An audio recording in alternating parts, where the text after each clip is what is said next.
Hello, good morning to all my dear student. Today we discuss about plasma membrane intrusion कि plasma membrane की गतिविधियां क्या होती हैं। पिछले वीडियोज में हमने आपको सेल वॉल, प्लाज्मा मेम्ब्रेन के अलावा भी सेल प्रोजेक्शन के बारे में बताया था कि कोशिकीय प्रक्षेप क्या होते हैं, कौन कौन से होते हैं, सीलिया एंड फिम्ब्री के बारे में बताया था। आज की इस क्लास में हम आपको प्लाज्मा मेम्ब्रेन की गतिविधियों के बारे में बताएंगे कि प्लाज्मा मेम्ब्रेन के इनफोल्डिंग के कारण ये जो आप प्लाज्मा मेम्ब्रेन यहाँ पे जनरली आप देखते हैं कि एक बैक्टीरियल सेल हो गई और इस बैक्टीरियल सेल में क्या होगा कि सबसे बाहर की ओर जनरली हम बता रहे हैं आपको यहाँ पे कि यहाँ पे है सेल वॉल और सेल वॉल के अंदर की ओर है ये प्लाज्मा मेम्ब्रेन और इस प्लाज्मा मेम्ब्रेन के इनफोल्डिंग से प्लाज्मा मेम्ब्रेन और ये जो प्लाज्मा कला है इसके इनफोल्डिंग से, अंतर्वलन से और कुछ विशिष्ट प्रकार की संरचनाएं बनती हैं, उनके बारे में आज हम चर्चा कर रहे हैं। और ये जो विशिष्ट प्रकार की जो संरचनाएं बनती हैं प्लाज्मा मेम्ब्रेन की इनफोल्डिंग से या अंतर्वलन से, ये जो दो महत्वपूर्ण संरचनाएं हैं और जो ये महत्वपूर्ण दोनों ही संरचनाएं कुछ विशेष और महत्वपूर्ण काम करती हैं। फर्स्ट इसके अंतर्गत आता है मीजोसोम, जो काफी चर्चित है, जिसको यूकैरियोटिक माइटोकॉन्ड्रिया के समतुल्य और होमोलोगस माना जाता है। सेकंड ऑर्गन है क्रोमेटोफोर, या इन्हें हम वर्णकी लवक भी कहते हैं। तो ये जो दोनों संरचनाएं हैं, इन दोनों संरचनाओं का निर्माण प्लाज्मा मेम्ब्रेन की इनफोल्डिंग से होता है। First we discuss about mesosome. Mesosome क्या है? तो हम पहले बता चुके हैं कि इसका जो निर्माण होता है मीजोसोम, इस संरचना का निर्माण infolding of plasma membrane, PM plasma membrane. तो इस मीजोसोम जैसी संरचना का निर्माण प्लाज्मा मेम्ब्रेन या कोशिका झिल्ली या प्लाज्मा झिल्ली के अंतर्वलन से होता है। यहां पर आप देखें ये जो संरचना है, ये जो संरचना दिखाई गई है यह मीजोसोम की है, कार्ड दिखाई गई है। यहाँ पे आप ये देखेंगे सेल वॉल है, सेल वॉल के अंदर जो यहाँ पे पीएम प्लाज्मा मेम्ब्रेन और इस प्लाज्मा मेम्ब्रेन का आप यहाँ देखेंगे इसकी इनफोल्डिंग हो रही है और इसकी इनफोल्डिंग के कारण और ये जो संरचना बन रही है इस संरचना को बोल रहे हैं हम मीजोसोम। इस संरचना में कुछ खास संरचनाएं देखेंगे आप कि प्लाज्मा मेम्ब्रेन के इनफोल्डिंग से इसमें ट्यूब्यूल्स, सैक, ट्यूब्यूल्स या वेसिकल्स जिन्हें बोलते हैं, इस प्रकार की संरचनाएं बनती है। तो इस संरचनाओं का एक समूह सा बन जाता है, इसी को हम क्या कहते हैं? मीजोसोम कहते हैं, जो कि प्लाज्मा मेम्ब्रेन से बना हुआ है। तो ये जो संरचना है वो प्लाज्मा मेम्ब्रेन की इनफोल्डिंग से बनती है। मोस्टली ये ग्राम पॉजिटिव जो बैक्टीरिया होते हैं उनमें अधिकांशतः ये पाई जाती है। ग्राम पॉजिटिव और विशेष करके ग्राम पॉजिटिव में भी जो बेसिलाई जीवाणु है अर्थात क्षण आकार के जीवाणु होते हैं उनमें ये अधिकांशतः और मोस्टली पाई जाती है। ये जो मीजोसोम जैसी संरचना है इसमें विशेष रूप से प्लाज्मा मेम्ब्रेन से ट्यूब्यूल्स और वेसिकल्स का निर्माण होता है, वो सभी समेकित होकर और इस मीजोसोम जैसी संरचना का निर्माण करते हैं। या ये जो मीजोसोम जैसी जो संरचना है ये वेसिकल्स और ट्यूब्यूल्स जो कि प्लाज्मा मेम्ब्रेन से बनी होती हैं उनसे मिलकर ये बना होता है। ये जो स्ट्रक्चर है मीजोसोम, ये संरचना रेस्पिरेशन से संबंधित है अर्थात श्वसन से संबंधित ये ऑर्गन है।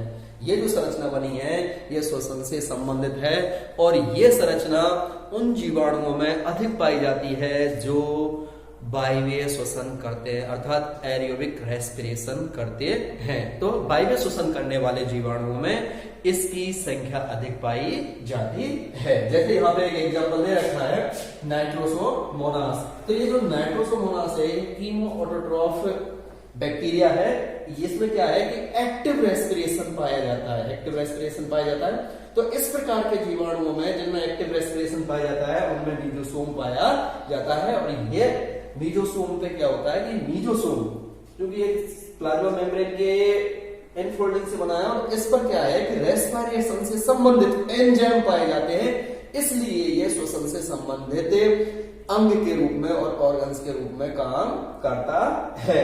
इसी कारण क्योंकि यहाँ पे क्या है कि रेस्पिरेशन से संबंधित एंजाइम पाए जाते हैं, इसी कारण कुछ वैज्ञानिक इसे यूकैरियोटिक जीवों में पाए जाने वाला जो माइटोकॉन्ड्रिया है उसके समतुल्य मानते हैं। लेकिन अभी वर्तमान की बात करें हम तो इसे यूकेरियोटिक माइटोकॉन्ड्रिया के समतुल्य नहीं माना जाता।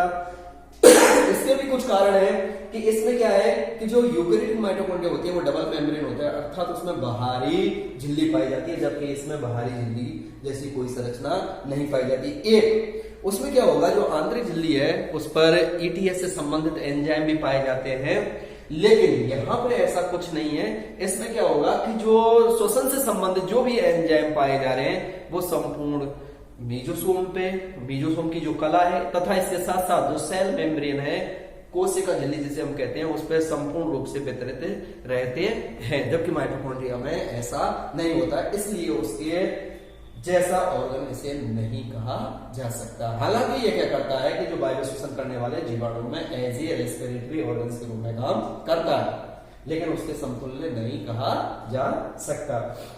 यहाँ आप इसकी स्ट्रक्चर देख रहे हैं, केवल एक इनफोल्डिंग से बना हुआ है, ये इनफोल्डिंग हो रही है केवल। जनरली आप ये देखें कि यहाँ पे ये एक प्लाज्मा मेम्ब्रेन हो गई, ये प्लाज्मा मेम्ब्रेन है और ये यहाँ से इस तरह से जा रहा है ये वाला, तो ये यहाँ पे ये इनफोल्डिंग हो गई। ये आप इस तरह इनफोल्डिंग कर सकते हैं इसकी, और ये वाली ये भी इस तरह की संरचना, ये भी मीजोसोमी है। फंक्शन अब देखते हैं इसके क्या महत्वपूर्ण फंक्शन है। तो फर्स्ट डीएनए रेप्लिकेशन, ये जो ऑर्गन है वो डीएनए रेप्लिकेशन में मदद करता है। फर्स्ट, इसके बिना डीएनए रेप्लिकेशन नहीं हो सकता, क्योंकि जो न्यूक्लियोइड जो आनुवंशिक पदार्थ है इनमें पाया जाता है वो मीजोसोम से एक स्थान पर अटैच होता है, वहीं से क्या होता है, रेप्लिकेशन स्टार्ट होता है। सेकंड है ये सेप्टम फॉर्मेशन, कोशिका विभाजन के समय जीवाणु कोशिका में जो पट बनता है, सेप्टम बनता है मध्य में, उसके निर्माण में भी ये महत्वपूर्ण भूमिका निभाता है। सेप्टम देख रहे हैं आप, ये यहाँ पर जस्ट लाइक ये जीवाणु कोशिका है, और तो जब इसमें सेप्टम का फॉर्मेशन होगा इस तरह से ये संरचना बनेगी, ये वाली मध्य में जो सेप्टम बनेगा, बीच में जो एक पट बनता है, तो इस पट के निर्माण में मीजोसोम की महत्वपूर्ण भूमिका होती है। तो हम ये कह सकते हैं कि सेल डिवीजन में महत्वपूर्ण भूमिका निभाता है। एंड फोर्थ और लास्ट है इसमें एरिबिक रेस्पिरेशन, वायवीय श्वसन का यह महत्वपूर्ण अंग है जीवाणुओं में। वे जीवाणु जो वायवीय श्वसन करते हैं उनमें यह महत्वपूर्ण ऑर्गन्स के रूप में कार्य करता है। तो ये मीजोसोम एक विशेष प्रकार की संरचना है जिसे कि यूकेरियोटिक कोशिकाओं के माइटोकॉन्ड्रिया के समजात माना जाता है, लेकिन इसमें बाह्य झिल्ली या फिर रेस्पिरेटरी से संबंधित जो एंजाइम है वो संपूर्ण झिल्ली पे वितरित होने के कारण इसे नहीं कहा जाता, लेकिन कुछ वैज्ञानिक इसे मानते भी हैं कि ये उसके समतुल्य है। तो मेजर इसके जो फंक्शन है वो डीएनए रेप्लिकेशन में रोल प्ले करता है, सेप्टम या पट निर्माण में, और कोशिका विभाजन में, एंड फोर्थ है एरिबिक रेस्पिरेशन में और वायवीय श्वसन में। देन सेकंड हम बात करते हैं प्लाज्मा कला की गतिविधियों के बारे में। इनफोल्डिंग से बनते हैं क्रोमेटोफोर। कुछ जीवाणु ऐसे होते हैं जो प्रकाश संश्लेषण करते हैं, तो प्रकाश संश्लेषण करने वाले जीवाणुओं में प्लाज्मा झिल्ली से इस प्रकार की संरचनाओं का निर्माण होता है, और ये जो संरचनाएं हैं ये मेम्ब्रेनस होती हैं, अर्थात झिल्ली युक्त संरचनाएं होती हैं। झिल्ली युक्त संरचनाएं, और निर्माण किससे हो रहा है, plasma membrane, PM, plasma membrane से ही इनका निर्माण होता है, उनकी फोल्डिंग होने से, और ये क्रोमोफोर जैसी संरचनाएं बनती हैं जो कि प्रकाश संश्लेषण करने वाले जीवाणुओं में पाई जाती हैं। जनरली ये जो स्ट्रक्चर है, जनरली ये जो क्रोमोटोफोर जैसी संरचनाएं हैं ये या तो ट्यूब्यूल्स के रूप में प्रेजेंट होती हैं कोशिका के अंदर, या फिर बंडल्स ऑफ ट्यूब्यूल्स नलिकाओं के बंडल के रूप में प्रेजेंट होंगे, या फिर ये थाइलेकोइड के रूप में प्रेजेंट होते हैं। तो ये तीन रूपों में जनरली इस तरह के पाए जाएंगे, या तो नलिकाओं के रूप में पाए जाएंगे ये क्रोमेटोफोर्स, या फिर बंडल्स ऑफ ट्यूब्यूल्स नलिकाओं के समूह, या जैसे हम बंडल्स ऑफ ट्यूब्यूल्स कहते हैं उनके रूप में पाए जाएंगे, या फिर थाइलेकोइड एक पटलिकाओं के रूप में पाए जाते हैं, जैसे सिक्के लगे होते हैं इस तरह से पाए जाते हैं, जो कि उच्चतर जो प्लांट्स वगैरह हैं उनमें पाए जाते हैं, उनकी विशेषताएं हैं। तो ये खास बात यहाँ पे कि ये प्लाज्मा, पहली बात प्लाज्मा कला की अतिवृद्धियां हैं मीजोसोम एंड क्रोमेटोफोर, जिसे हम बर्डा की लबक भी कहते हैं। तो मीजोसोम तो रेस्पिरेशन से संबंधित है, रेस्पिरेटरी ऑर्गन्स से रिलेटेड है जीवाणुओं में, और क्रोमेटोफोर फोटोसिंथेसिस से संबंधित है, अर्थात वे बैक्टीरिया जो फोटोसिंथेसिस करते हैं तो उनमें ये क्रोमेटोफोर्स पाए जाते हैं और इनका निर्माण पीएम से होता है, प्लाज्मा मेम्ब्रेन से होता है। और वे बैक्टीरिया जो वायवीय श्वसन करते हैं उनमें प्लाज्मा मेम्ब्रेन के अतिवृद्धि से और इनफोल्डिंग से मीजोसोम जैसी संरचना का निर्माण होता है, जो कि ट्यूब्यूल्स एंड वेसिकल्स मोस्टली इनसे ये बनी होती है। असाइनमेंट नोट करें आपका।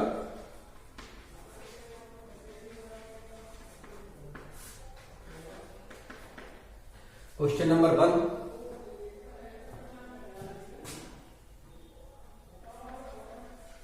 मीजोसोम क्या है? क्वेश्चन नंबर 2,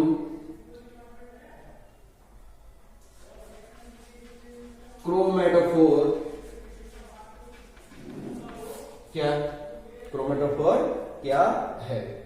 क्वेश्चन नंबर 3, जीवाणुओं में प्लाज्मा कला की अतिवृद्धियों के नाम बताइए, या जीवाणुओं में प्लाज्मा कला की अतिवृद्धि से कौन कौन से अंग बनते हैं उनके नाम बताइए। तो मीजोसोम एंड क्रोमेटोफोर। मीजोसोम क्या है? तो आप बताएंगे कि ये एक विशेष प्रकार की संरचनाएं हैं। मीजोसोम ये एक विशेष प्रकार की संरचना है जिसका निर्माण प्लाज्मा कला के अंतर्वलन से होता है, और ये श्वसन से संबंधित एंजाइम है जो कि वायवीय श्वसन करने वाले जीवाणुओं में पाया जाता है। इसी प्रकार आप इसको बताइए कि क्रोमेटोफोर क्या है।